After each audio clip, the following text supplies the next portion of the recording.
October 15, 2025.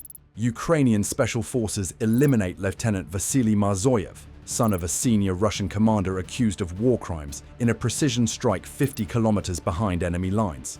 Direct hit, confirmed kill. But here's what makes this significant. This isn't an isolated incident. Over the past 2 weeks, the same elite unit, known as the Ghosts, destroyed 2 advanced Podlet radar systems, one S-300V ballistic missile launcher, supporting vehicles, and multiple Russian personnel. Equipment value, tens of millions of dollars. Strategic impact, compounding exponentially. This demonstrated how Ukraine's most secretive Special Operations Unit systematically dismantled Russia's defensive infrastructure through precision intelligence and coordinated strikes. Before we examine what they destroyed, you need to understand who they are. The Ghosts operate under Ukraine's Military Intelligence Directorate, known as HER. They don't have official insignia, public rosters, or Wikipedia entries. They exist in the operational space between military action and intelligence operations, what strategists call deep strike doctrine. While conventional forces fight for territory, the Ghosts target asymmetric advantages.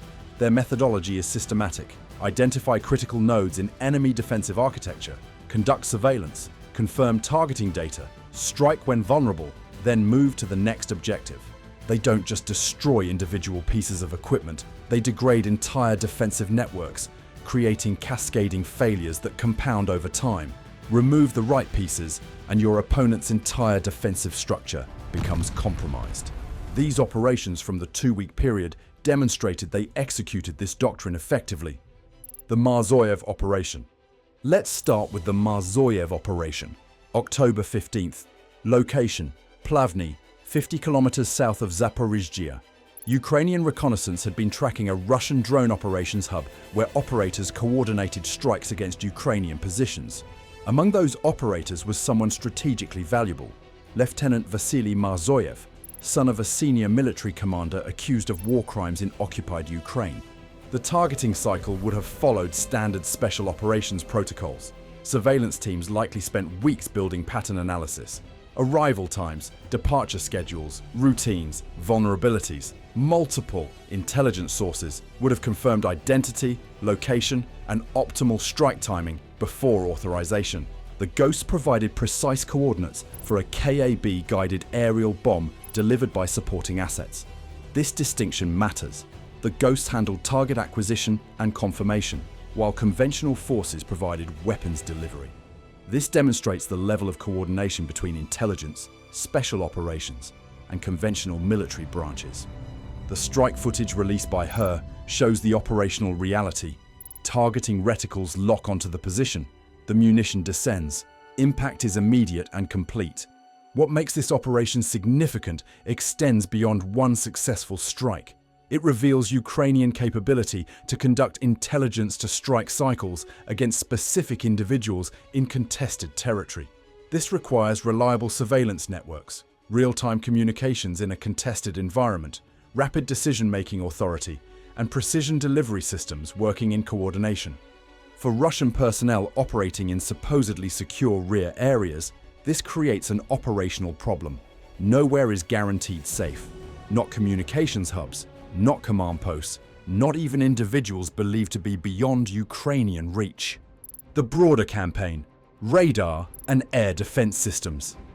3 days after the Marzoyv strike, HER announced that over 2 weeks, the Ghost destroyed 2 Podlet K1 radar systems, one S-300V launcher, and supporting vehicles, all in Donbas, through coordinated precision strikes. If you're not familiar with military air defense systems, let me explain why this matters. The 48YA6K1 Podlet is a mobile, 3-coordinate S-band air surveillance radar designed specifically to detect low-flying aircraft and cruise missiles. Exactly the threat profile Ukraine has been using with devastating effectiveness. This radar provides targeting data to Russia's S-300 and S-400 air defense systems. Range exceeds 300 kilometers. It can track 16 or more targets simultaneously at altitudes up to 30 kilometers. Here's the critical part.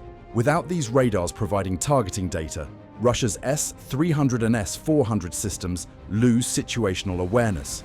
One radar destroyed creates coverage gaps. Two radars destroyed in the same operational sector means Ukrainian drones can operate in that airspace with significantly reduced detection risk. Ukrainian aircraft can conduct missions with reduced air defense threats. The tactical geometry of the battlefield shifts. But the Ghost also destroyed a 9A-82 launcher vehicle, the tracked Teller from the S-300V complex, NATO designation SA-12B Giant. The S-300V family was specifically developed to protect high-value military formations against aircraft, cruise missiles, and tactical ballistic missiles. These launchers carry 9 M82 interceptors with ranges exceeding 200 kilometers and engagement altitudes up to 30 kilometers. Each launcher destroyed represents multiple losses compounding simultaneously. First, the vehicle itself, months to produce under sanctions constraints. Second, the highly trained crew that requires years to develop proficiency with these complex systems. Third, the missiles, which Russia cannot rapidly replace given production bottlenecks. Fourth, the operational capability those systems provided to protect other assets. Hue's statement also mentioned eliminating Russian soldiers and destroying Kamaz military trucks traveling with the air defense units, likely logistics vehicles or command and control assets. This suggests the Ghosts aren't just striking equipment. They're eliminating the trained personnel who operate and maintain these systems, which are exponentially harder to replace than vehicles. Her released video footage showing targeting reticles, tracking vehicles, precision strikes, explosions, and secondary detonations, suggesting ammunition or fuel ignition, confirming the destructive effectiveness of the operations. The most significant aspect is the systematic nature of this 2-week campaign. This wasn't opportunistic targeting. Based on standard deep strike methodology, the likely process involved reconnaissance identifies air defense system positions and types. Pattern analysis reveals movements, positioning schedules, and vulnerability windows. Vulnerability assessment identifies optimal strike timing, when systems are most exposed and protection is minimal. Finally, coordinated execution across multiple strikes timed to maximize damage while minimizing risk to reconnaissance teams. This is how you progressively degrade enemy capabilities. You don't destroy one radar and declare victory. You create systematic failure across the defensive architecture until the network itself becomes compromised. Why this matters? So why does this matter beyond successful Ukrainian military operations? First, air defense systems control battle space geometry. When you have robust air defenses, you move convoys confidently, concentrate forces without constant air threat concerns, and conduct operations with reduced vulnerability. When those defenses are degraded, every convoy movement becomes riskier, every force concentration becomes a potential target, and every logistical operation carries increased vulnerability. By systematically destroying Russian air defense assets, the Ghosts forced Russia to redeploy remaining defensive systems to protect high-value infrastructure, which creates gaps elsewhere in the defensive network that Ukrainian forces can exploit. Second, the psychological dimension. Russian air defense crews had to consider, are we being tracked? Are reconnaissance teams positioning for strikes against our position? These concerns reduce operational effectiveness, impact morale, and force defensive postures that undermine offensive capability. Third, this validated Ukraine's strategic evolution. Despite fighting a numerically superior adversary in a protracted conflict, Ukraine hasn't just maintained special operations effectiveness, they've enhanced it through battlefield experience. The ability to identify, track, and strike high-value targets consistently requires robust intelligence networks in contested territory, effective command structures, highly trained personnel, and institutional coordination across multiple branches. Russia supposedly maintained air defense superiority, both numerically and qualitatively.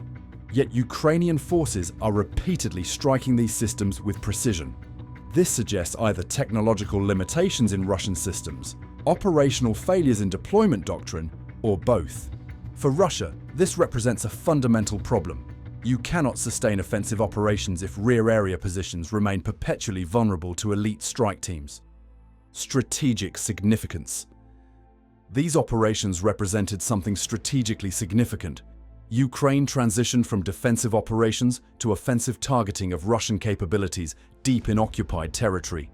Technology plays a central role: reconnaissance drones, strike-capable drones, precision munitions, and real-time intelligence integrated into operational systems that deliver measurable results.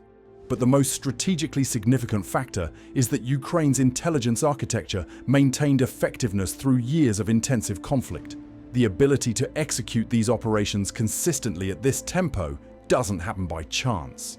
It requires robust intelligence networks, effective command and control, highly trained personnel operating at peak proficiency, and institutional coordination across military, intelligence, and special operations branches. The operations conducted by Ukraine's Ghosts represent more than successful strikes against specific targets. They demonstrate a fundamental tactical principle. When you can threaten enemy forces throughout the depth of their operations, from rear area positions to supply lines to communications hubs, you fundamentally change how your adversary must operate. Every position becomes potentially vulnerable. Every high-value asset requires additional protection resources. Every movement carries increased risk. For Russia, the losses compound. Air defense systems take years to produce. Trained crews require months to develop competence. Operational deployment takes weeks to coordinate, and every system destroyed removes tools for protecting forces and infrastructure. The Ghosts earn their name by operating in shadows, striking without warning, and disappearing before response can be coordinated. Based on HER's publication of these operations, they show no signs of reducing operational tempo. The message is clear. Assumptions about rear area security are no longer valid. That transformation in the operational environment changes how this conflict continues to evolve. If you want analysis of military operations based on primary sources and verified intelligence rather than speculation, subscribe and enable notifications. Drop a comment. What do you think Russia's biggest vulnerability is? Their radar systems, crew training, or deployment doctrine? Share this with anyone interested in understanding how modern special operations actually function in peer conflict, not Hollywood versions. Thanks for watching.